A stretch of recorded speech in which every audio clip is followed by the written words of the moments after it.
Frugal Digital is essentially a small research group at CID where we are looking to find alternate visions how to create a digitally inclusive society. That's what we're after. And we do this because we actually believe that silicon technology today is mostly about a culture of excess. It's about the fastest and the most efficient and the most dazzling gadget you can have, while about 2/3 of the world can hardly reach the most basic of this technology to even address fundamental needs in life, including healthcare, education, and all these kinds of very fundamental issues. So before I start, I want to talk about a little anecdote, a little story about a man I met once in Mumbai. So this man, his name is Satish Rai. He is an outstanding person because he's a small entrepreneur. He runs a little shop in one of the back streets of Mumbai. He has this little 10 square meter store where so much is being done. It's incredible because I couldn't believe my eyes when I once just happened to bump into him. Basically what he does is he has all these services for micropayments and booking tickets and all kinds of basic things that you would go online for. But he does it for people offline and connects to the digital world. More importantly, he makes his money by selling these mobile recharge coupons, for the prepaid subscriptions. But then, in the backside, he's got this little nook with a few of his employees where they can fix almost anything. Any cell phone, any gadget you can bring them, they can fix it. That's pretty incredible because I took my iPhone there, and he was like, yeah, do you want an upgrade? Yes. I was a bit skeptical, but then I decided to give him a Nokia instead. But what I was amazed about is this reverse engineering and know-how that's built into this little 2 meters of space. They have figured out everything that's required to dismantle, take things apart, rewrite the circuitry, reflash the firmware, do whatever you want to with the phone. And they can fix anything so quickly. You can hand over a phone this morning and you can go pick it up after lunch. And it was quite incredible. But then we were wondering whether this is a local phenomenon or is it truly global? And over time, we started understanding and systematically researching what this tinkering ecosystem is about. Because that is something that's happening not just in one street corner in Mumbai. It's actually happening in all parts of the country. It's even happening in Africa. Like, for example, in Cape Town, we did extensive research on this. Even here in Doha, I found this little nook where you can get alarm clocks and watches fixed. And it's a lot of tiny little parts. It's not easy. You've got to try it on your own to believe it.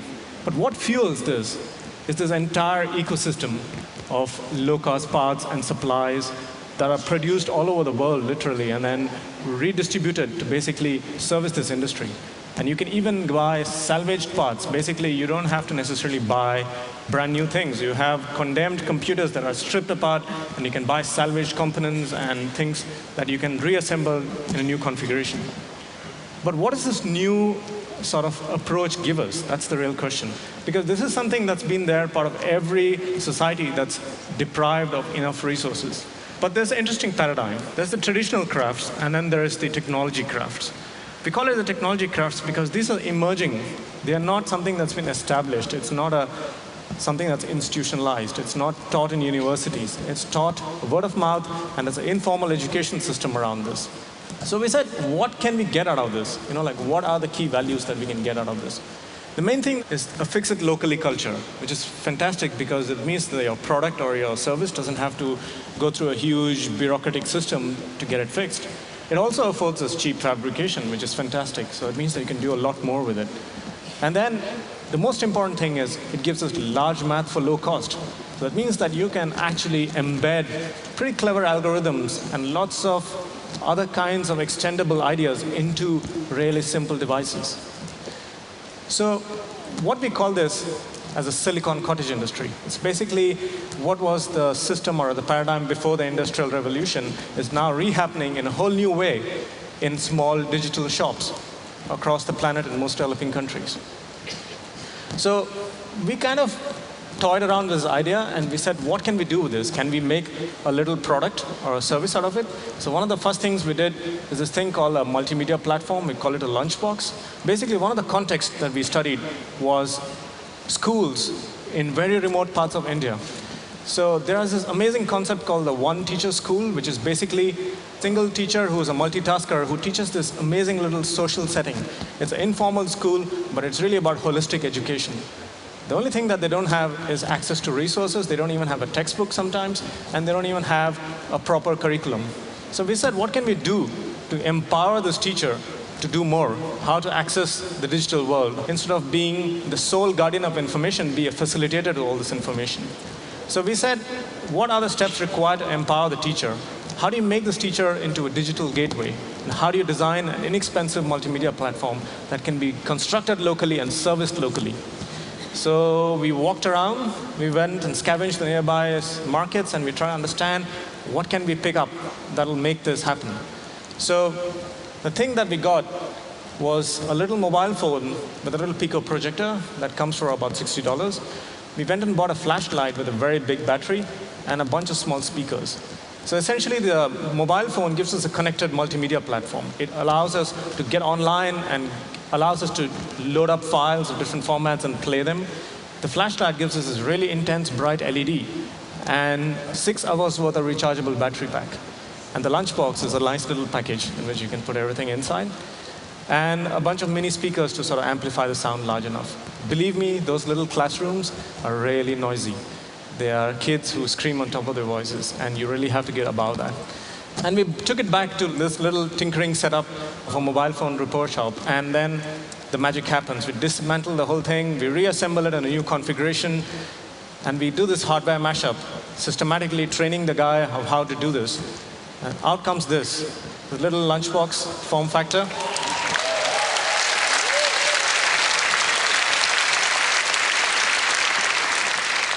And we systematically field test it, because in the field testing we learned some important lessons, and we went through many iterations. One of the key issues was battery consumption and charging.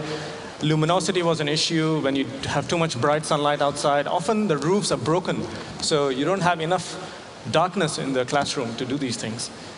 We extended this idea, we tested it many times over, and the next version we came up with was a box that kind of could trickle charge on solar energy, but most importantly, connect to a car battery, because a car battery is a ubiquitous source of power in places where there's not enough electricity or erratic electricity.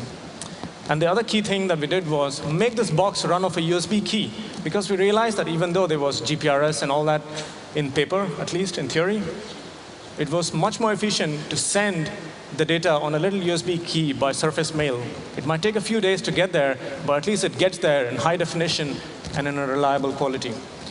So we made this box, and we tested it again and again and again, and we are going through multiple iterations to do these things. But it's not limited to just education. This kind of a technique or a methodology can actually be applied to other kind of areas. And I'm going to tell you one more little story. It's about this little device called the Medimeter. It's basically a little healthcare screening tool that we developed. In India, there is a context of these amazing people, the healthcare workers called ASHA workers. They are essentially foot soldiers for the healthcare system who live in their local community and are trained with basic tools and basic concepts of healthcare.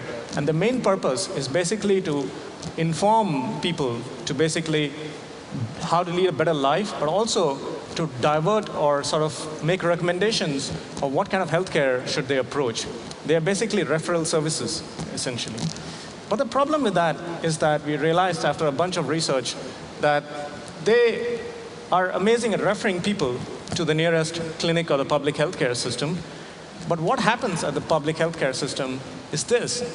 There's incredibly long lines and too many people who overload the system, simply because there's not enough doctors and enough facilities for the population that's being referred. So everything from a common cold to a serious case of malaria gets almost the same level of attention, and there's no priorities. So we said, come on, there's got to be a better way of doing this for sure. So we said, what can we do with the ASHA worker that will allow this ASHA worker to become an interesting filter, but not just a filter, a really well thought through referral system that allows load balancing of the network and directs patients to different sources of healthcare based on the severity or the criticalness of those situations. So the real key question was, how do we empower this woman? How do we empower her with simple tools that's not diagnostic, but more screening in nature, so that she at least knows how to advise the patients better?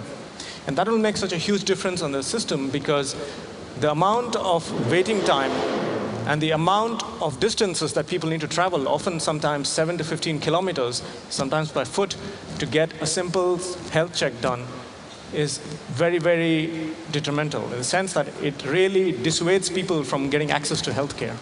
So if there was something that she could do, that will be amazing. So what we did was that we converted this device into a medical device. I want to demo this, actually, because it's a very simple process. Bruno, do you want to join us? Come along.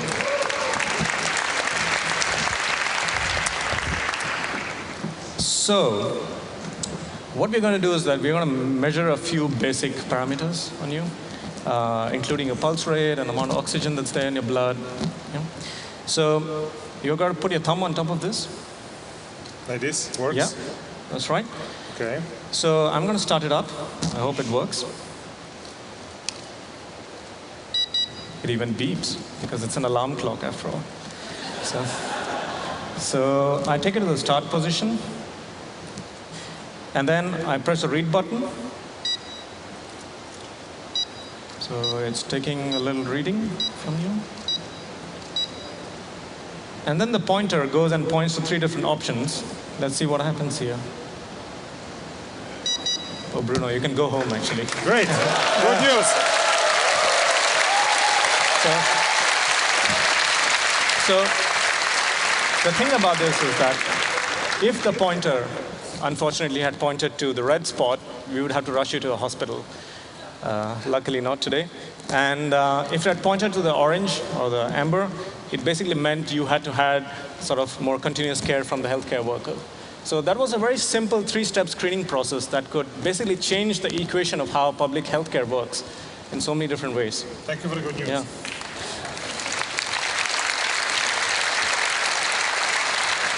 So very briefly, I'll just explain to you how this is done, because that's the more interesting part. So essentially, the 3 things that are required to make this conversion from this guy to this guy is a cheap remote control for the television that you can almost find in every home today. Some parts from a computer mouse, basically something that you can scavenge for very low cost. And a few parts that have to be pre-programmed. Basically, this is a microcontroller with a few extra components that can be shipped for very little cost across the world. And that's what is all required, with a little bit of local tinkering talent, to convert the device into something else. So we are right now doing some systematic field tests to basically ascertain whether something like this actually makes sense to the ASHA worker. We are going through some reference tests to compare it against professional equipment to see if there's a degree of change in efficacy and if it actually makes an impact in people's lives. But most importantly, what we're trying to do right now is we are trying to scale this up, because there are over 250,000 ASHA workers on the ground who are these amazing foot soldiers. And if we can give at least a fraction of them the access to these things, it just changes the way the economics of public healthcare works, and it changes the way systems actually function, not just on a systematic planning level, but also in the very grassroots, bottom-up level. So that's it, and we hope to do this in a big way. Thank you.